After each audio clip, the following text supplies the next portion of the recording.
Friends, কেমন আছো তোমরা? আজ তোমাদের কাছে একটা আমি কথা শেয়ার করতে চাই।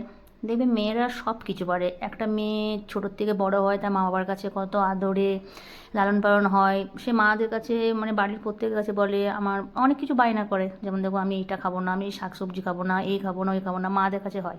তারপর কি হয়, মারা অনেক বোঝায় যে না এগুলো খাও, তোমার শরীরের পক্ষে ভালো, তা বোঝে না। একটা বাপের বাড়িতে হয় না, মেয়েদের প্রত্যেক মেয়েদের একটা আদরটা অন্যরকম হয়।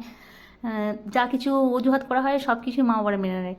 তারপর দেখো মেয়েটা বড় হলো, মা বাবা তাকে শিক্ষা দিল, লালন পালন করলো, তারপর তাকে বিয়ে দিল। বিয়ে দিয়ে সে একটা অন্য বাড়িতে গেল। অন্য বাড়িতে গিয়ে এবারে অন্য বাড়িতে গিয়ে সে তো তার মনের মতো কিছু ইচ্ছে প্রকাশ করতে পারবে না। ফার্স্ট প্রথম প্রথম তো তাকে কী ভাববে যে আমি যদি এই কাজটা করছি, এটা করলে কি ভালো হবে না হবে, সবসময় সে চাইবে যে না আমার মা বাবার মুখ উজ্জ্বল করে আমি শ্বশুরবাড়ির সবার নিয়ে থাকবো, সবার মন জয় করবো। সেটাই হয়, প্রত্যেক মেয়েরই ক্ষেত্রেই হয়। অনেক জায়গায় আছে, অনেক আমার শ্বশুরবাড়িতে যে হ্যাঁ তারা মেনে নেয় মেয়ের মতো, অনেক শ্বশুরবাড়িতে আছে যে মেয়ের মতো মানে না, অন্য ব্যবহার করে। এটা আছে, এটা আর এটাই কিন্তু বাস্তব। সব শ্বশুরবাড়ি সমান হয় না। যাই হোক, যা মেয়েরা দশভুজা, মেয়েরা কিন্তু সব করতে পারে। আজকে যে মেয়েটা বাপের বাড়িতে অনেক কিছু খাবার খায় না, বলে ভালো লাগে না কিছু না, কিন্তু সেই মেয়েটা আবার শ্বশুরবাড়িতে ওই খাবারগুলো খায়। তারপর তো মেয়েরা আস্তে আস্তে তার সংসারটা বাড়ানোর চেষ্টা করে, বাড়েও, তার সন্তান হয়।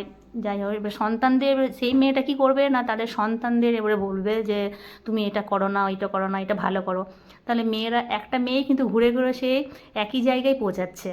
ঠিক বললাম তো আমি কথাটা?